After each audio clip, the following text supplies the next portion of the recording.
Sunday night through Tuesday, mostly.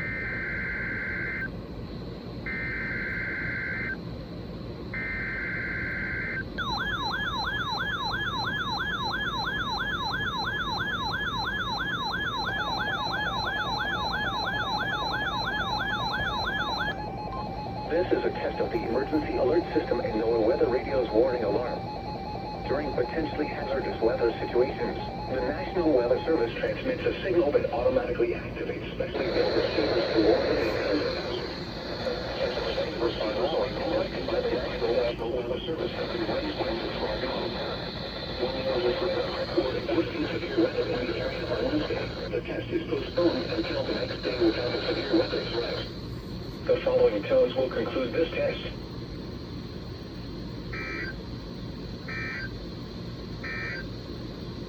The forecast for the Southwest